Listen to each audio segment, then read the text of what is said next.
Salut tout le monde, on se retrouve aujourd'hui pour un nouvel update lecture et avant de commencer je voulais dire que hey, j'ai accroché mes posters de Harry Potter.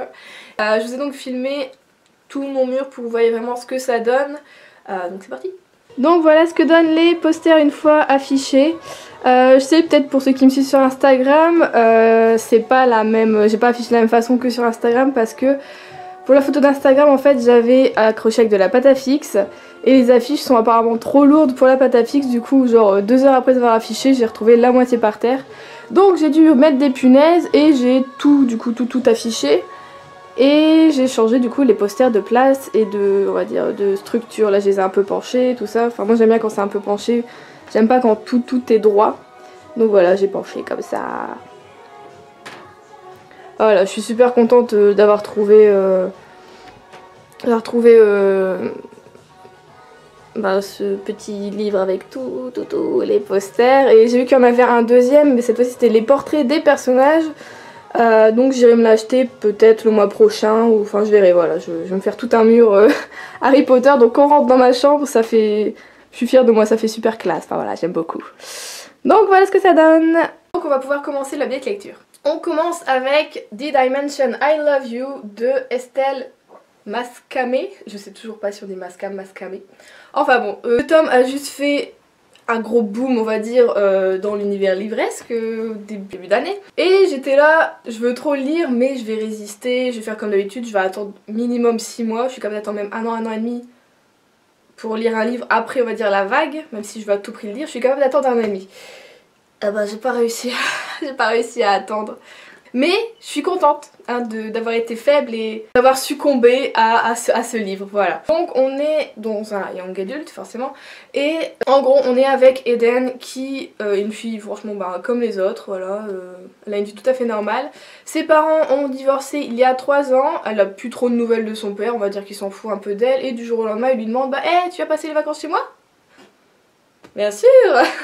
Donc son père par contre lui vit à Los Angeles, elle vit à Portland avec sa mère. Et elle accepte quand même parce qu'elle dit au final j'ai toujours voulu aller à LA, donc ce sera une occasion d'y aller. Donc elle y va pour les 2 mois de vacances d'été. Son père s'est remarié, je crois qu'il s'est remarié avec une femme qui a déjà 3 enfants, donc 3 garçons, si je me trompe pas, 12 ans ou 11, je sais plus, 14 et 17 ans. Donc Eden elle a 16 ans.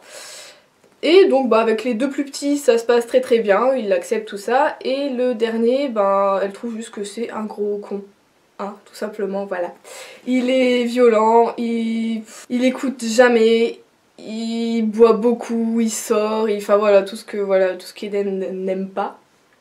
Mais forcément, si on connaît Dimensional Love You, on sait que elle va tomber amoureuse de son demi-frère. Donc c'est un peu, on va dire, une sorte d'amour interdit.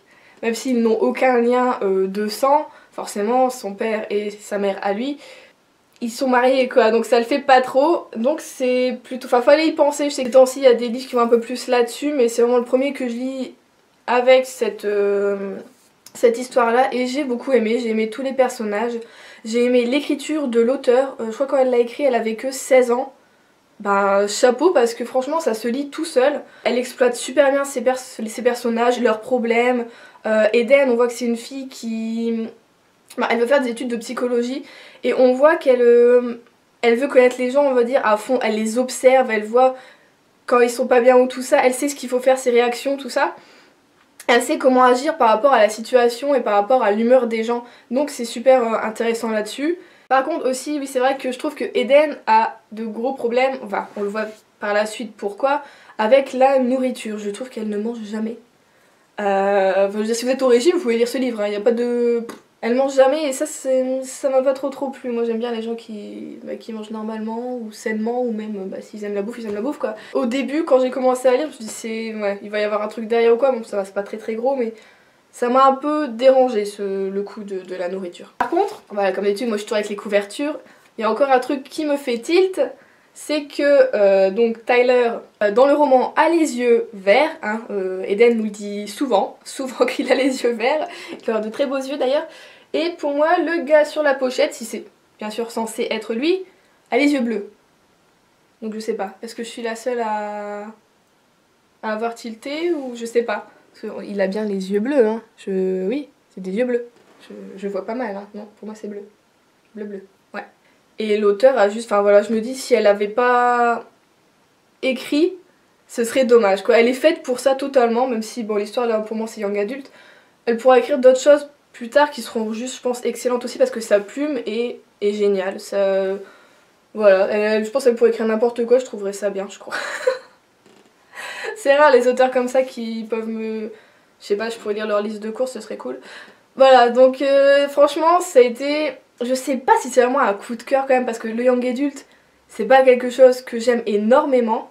Mais de temps en temps ça me fait toujours du bien. Est-ce que c'est un coup de cœur ou pas, je sais pas, j'arrive pas à le dire.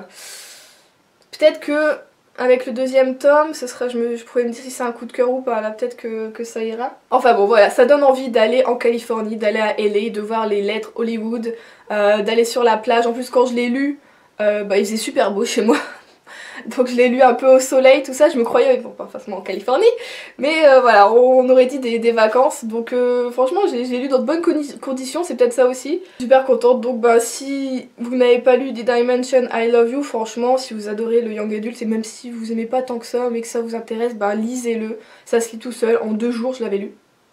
Donc voilà, je sais pas si c'est un coup de cœur, mais j'ai beaucoup aimé ma lecture, et... Je pense que quand le tome 2 va sortir, bah, je vais me jeter dessus forcément. Ensuite, on va partir sur des mangas. J'ai lu 3 mangas cette semaine, ouais. On a forcément la suite de A Silent Voice, donc là c'est le tome 2, de Yoshitoki Oima aux éditions Kiyun Shonen.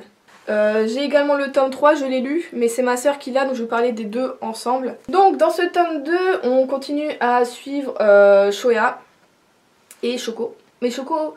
En fait j'aimerais bien avoir un peu plus la présence de Shoko, je voudrais savoir ce qu'elle pense un peu plus et peut-être que dans le tome 4 on aura plus ses pensées. Donc là-dedans Shoya essaye toujours de se faire pardonner, enfin il essaye voilà, de se faire pardonner de ce qu'il a fait subir à Shoko quand ils étaient au collège. Je trouve qu'il se débrouille quand même pas mal mais il devrait être plus expansif. Voilà, il a plein de questions à y poser, à savoir comment s'est passée sa vie pendant qu'ils se sont pas vus, tout ça, si elle s'intègre bien à son lycée, si elle a plein d'amis, tout ça.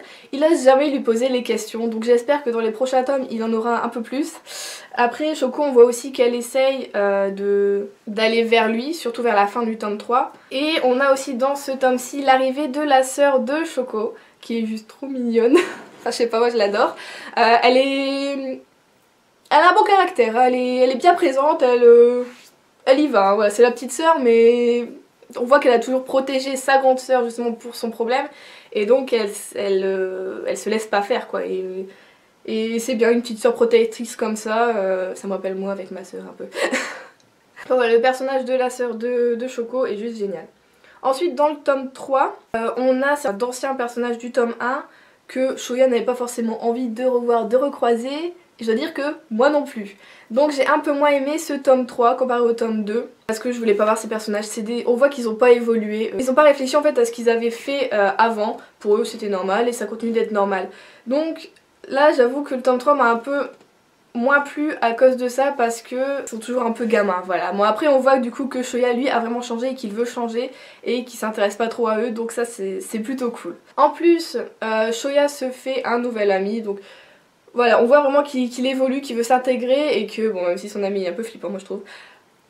Voilà, ça bouge pour lui dans le bon sens, donc je suis super contente. Donc franchement, si vous aimez les shonen, vous pouvez juste foncer sur Silent Voice, il est génial. Le deuxième manga dont je vais vous parler, c'est le très connu King's Game. En scénario, c'est Nobuaki Kanazawa et en dessin, c'est Hitori Lenda. C'est chez Kiyun Seinen. Donc ce manga n'est pas à moi, il est à ma soeur, elle l'a lu, elle m'a dit il faut à tout prix que tu le lises. Je l'ai lu, j'ai adoré, voilà. J'ai presque un coup de cœur on va dire pour ce seinen. Ça fait un moment que j'en avais pas lu, c'est peut-être aussi pour ça. J'étais beaucoup dans les shonen et les shoujo à un moment. Et donc ça m'a fait du bien. Donc là on est dans un lycée où les élèves qui reçoivent des mails leur disant de faire certaines choses et s'ils ne les font pas, et ben il arrivera malheur aux élèves qui sont désignés pour faire les épreuves on va dire. Bon au début c'est des choses, voilà, il faut qu'ils s'embrassent, enfin voilà. C'est pas très dangereux on va dire comme truc, c'est plutôt même sexuel souvent. Donc eux-mêmes pensent mais c'est quoi ce gros pervers, enfin voilà, qui est ce gars. Et on a du coup... On a forcément des conséquences, donc on a des morts quand ils ne font pas les choses. J'ai beaucoup aimé le personnage de Nobuaki.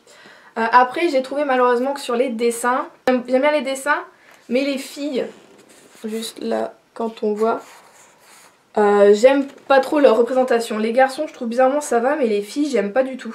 Elles ont toutes l'air idiotes ou cruelles je trouve. Et du coup j'ai forcément, je trouve qu'elles se ressemblent beaucoup et j'ai énormément de mal à les différencier, à savoir qui est qui.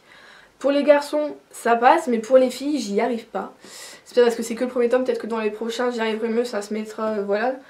Mais du coup j'ai un peu de mal à savoir qui est qui. Donc à chaque fois je vais revoir, c'est pas mal parce qu'il y a on a un petit tableau avec tous les élèves de la classe, donc on sait vraiment qui est qui, quel est le numéro de l'élève, parce qu'en plus ils sont désignés par des numéros.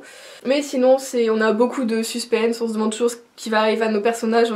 Enfin voilà, on tourne les pages et ça se lit beaucoup trop vite. Et du coup ma soeur va me passer le tome 2 et 3 qu'elle a acheté. Je ne sais pas si elle les a lus, j'espère que tu les as lus Pauline, je les veux. Je ne te rends pas celui-là, je le garde.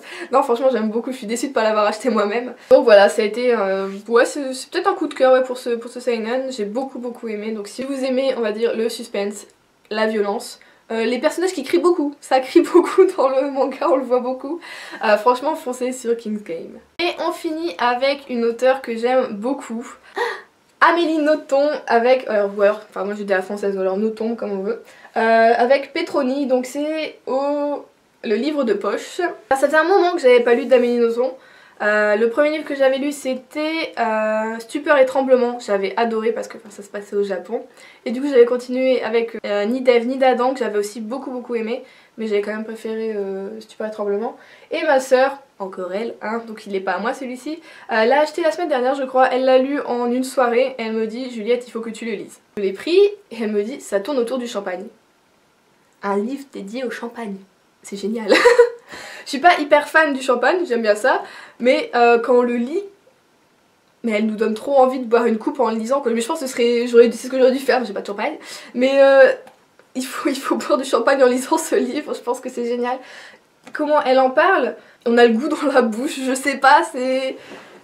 Elle a un don d'écriture cette femme, enfin franchement moi je l'adore. Mais c'est ça souvent Amélie Nothomb, c'est on aime ou on n'aime pas, et je fais partie des gens qui aiment. C'est tout un personnage... En elle-même, voilà, elle est incroyable. Et franchement, c'est trop peut-être stupide ce que je vais dire, mais j'adorais avoir une tante comme Amélie Nothomb, quoi, totalement. J'aurais adoré avoir un personnage comme ça dans ma famille et aller lui rendre visite, enfin ça doit être génial, quoi, je sais pas. Je l'adore. C'est comme ça. Et donc Petroni, ça tourne voilà, autour du champagne, et donc Amélie se met en scène dans ce livre, en tant qu'auteur, en tant que, voilà, dans sa vie. Juste Amélie Nothomb, il faut savoir qu'elle adore le champagne, c'est vraiment une fan de champagne. Et elle se cherche, on va dire, une compagne de boisson, hein, pour savourer le champagne avec elle, mais il faut des conditions, il faut pas que... Voilà, il faut qu'on aime vraiment le champagne, mais à sa juste valeur, hein, pas juste le boire et allez hop, moi ça va, il était bon, allez hop, au prochain. Non. Donc elle va trouver la personne qu'elle souhaite en la personne de Petroni, et ce livre est juste magique. Il ne fait que 150 pages, mais... c'est tout, je sais pas, c'est tout un truc, c'est tout un univers. Enfin voilà, avec son écriture, j'adore les mots qu'elle emploie, on se croirait, je sais pas trop. Enfin je sais pas, je trouve ça, bizarrement je trouve son écriture vachement exotique. J'adore, ça change de ce que je lis d'habitude. Et je me dis que ouais, du coup je vais peut-être lire plus d'Amélie Nothomb par la suite, encore plus quoi. Quand elle écrit, on dirait que Petroni a vraiment existé. Ouais, on dirait qu'elle a fait tout ça, on dirait bientôt que c'est juste une autobiographie d'un petit bout de sa vie. On y croit totalement, la voix d'Amélie est dans notre tête, quand on lit, on dit ouais elle nous raconte son truc, c'est tout. Elle nous raconte un petit bout de sa vie, et allez hop, nous on l'écoute, c'est magique et j'adore et voilà. Donc c'est un coup de cœur pour Petroni, ouais. Donc ça change forcément, vous êtes peut-être étonnés, je sais pas, ça change de ce que je lis d'habitude et voilà, donc ça confirme mon amour pour Amélie Nothomb et pour son écriture et son univers et sa personnalité et la femme qu'elle est, voilà. J'adore, vraiment. Lisez Petroni, s'il vous plaît. En plus si vous aimez le champagne, franchement. Et même si vous n'aimez pas, hein, ça donne envie. Donc c'est tout pour cette update lecture, j'espère qu'il vous aura plu, Là c'est vraiment des lectures totalement éclectiques quoi, il y a de tout. Donc dites-moi si vous avez peut-être lu un de ces livres, ce que vous en avez pensé, ou si vous comptez les lire, si je vous ai donné envie. Je sais pas. Donc je vous dis à la prochaine dans une forcément prochaine vidéo. Salut!